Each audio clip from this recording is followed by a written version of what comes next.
नमस्कार दोस्तों, आज मैं आपको सुनाने जा रहा हूं अर्चना सक्सेना जी की लिखी कहानी हौसलों की उड़ान। अर्चना जी वैशाली गाजियाबाद की रहने वाली हैं और बहुत कमाल कहानियां लिखती हैं। आइए सुनते हैं। बहुत सिर चढ़ा के रखती है तू अपनी बेटी को। देखना बहू, पछताएगी किसी दिन जब खानदान का नाम डुबोएगी तेरी ये लाडली। अरे लड़की जात है, पराए घर जाना है। लड़की को यूं सिर पे नचाना ठीक नहीं होता। इसे देखो जरा, जब देखो किसी लड़के को पीट कर आ जाती है।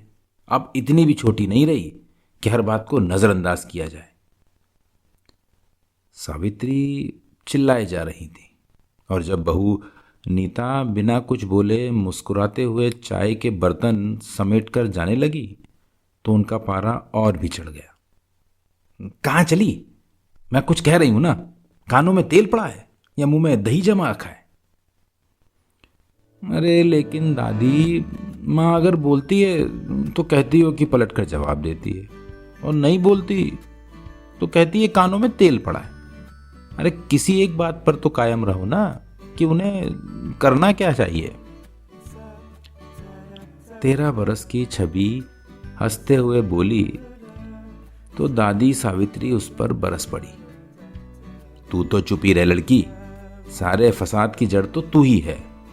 वैसे ही मोहल्ले में सारे सबसे झगड़ती फिरती रहती है। अब और तेरी माँ ने तुझे जूडो कराटे सिखाकर पहलवानी के अखाड़े में उतारना है। समझ नहीं आता क्या करना चाहती है। अखाड़े में उतारना नहीं है दादी, लेकिन सेल्फ डिफेंस तो आनी ही चाहिए ना। बस वही सिखाना चाहती है मां मुझे। तू बड़ी अनोखी पैदा हुई है ना। हमारे खानदान में किसी ने नहीं सीखी ऐसी कोई बला। फिर कभी कोई मुसीबत तो आई नहीं किसी पर। तुझे पता नहीं क्या क्या करना है। आखिर नीता बोल ही पड़ी। माँ जी, जमाना बदल गया है। पहले लड़कियां घर से बाहर निकलती भी तो कम ही थी, लेकिन अब उन्हें घर में बिठाकर काम तो नहीं चलेगा। पहले पढ़ाई लिखाई, फिर नौकरी के साथ घर के बाहर के 50 काम। जब इंडिपेंडेंट बनाना है तो घर से बाहर निकलना ही पड़ेगा इन्हें। तो फिर आत्मरक्षा तो आनी ही चाहिए हर लड़की को।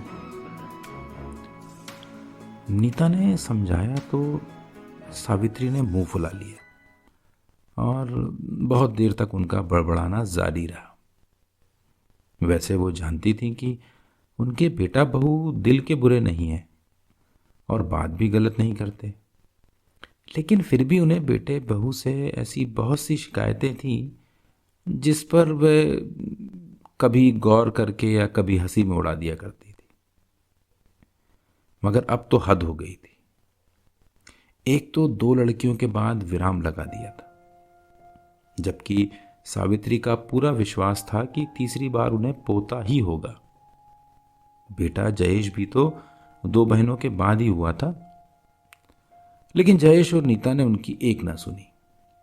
चलो नहीं सुनी ना सही, पर अब लड़कियों की लड़कों की तरह परवरिश करने की क्या जरूरत है। रावी छोटी है, पर यह छवि तो पूरे 13 साल की हो गई। ऊपर से जयेश को नीता की परवरिश पर इतना भरोसा है कि उसने सब कुछ उसी पर छोड़ रखा है। जब क्रोध शांत ना हुआ तो बड़ी बेटी जया को फोन लगा दिया सावित्री ने और घर में हुई सारी बात मिर्च मसाला लगाकर सुना दी। छोटी बेटी उर्मी तो भाई भाभी की ही सगी है।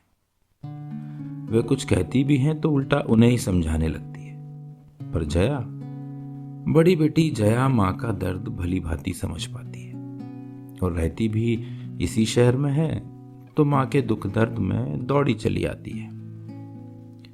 सो उनकी आशा के अनुरूप शाम को जया अपने दोनों बच्चों को साथ लिए मायके चली आई। नीता ने उनका स्वागत किया और नंदोई जी के ना आने की वजह पूछी तो उसने ताना मारते हुए कहा, भाभी रमेश बाहर गए हैं। वैसे भी मैं कहाँ आने वाली थी, लेकिन मेरी माँ परेशान होगी तो आना ही पड़ेगा ना मुझे। अब बच्चों को अकेले कहाँ छोड़ती, इसलिए लाना पड़ा।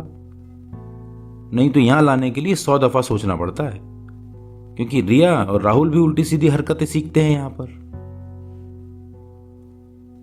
नीता का चेहरा अपमान से सफेद पड़ गया। वो चुपचाप चाय बनाने चल दी तो रिया ही बोली, अरे मम्मी, आप बुरा मत मानना, मम्मी तो नानी की तरह कुछ भी बोलती हैं। दरअसल कल संडे है तो हमने ही जिद की कि आज वहीं रुक जाएंगे। हमारा भी छवि और रावी के साथ अच्छा टाइम पास हो जाएगा और मम्मी भी नानी के पास रह लेंगी, वरना इन्हें भी रात को ही लौटना पड़ता। और मामी, मैं तो जब भी आती हूँ छवि से कितना कुछ सीख कर जाती हूँ। वैसे तो 4 साल छोटी है मुझसे, पर समझदारी में बिल्कुल आप पर गई है। मैं तो फैन हूं इसकी। हाँ हाँ, समझदारी में तेरी मामी पर गई है, तभी तो पता नहीं क्या समझती है खुद को। रिया तू जैसी है वैसे ही अच्छी है, छवि से ज़्यादा कुछ सीखने की कोशिश मत कर। अब खुद ही देख ले इसका असर। बोल रही है ना तू भी अपनी माँ के खिलाफ, जैसे अपनी दादी से ये बहस करती है।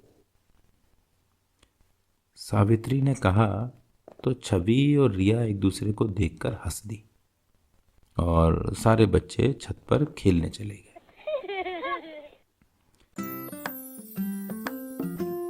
दोस्तों, आप ये कहानी हमारे YouTube चैनल पर भी सुन सकते हैं, जिसका नाम है किस्से जिंदगी के बाय नितिन राठौर, और हमारा हैंडल आईडी है @kissewaala_indori।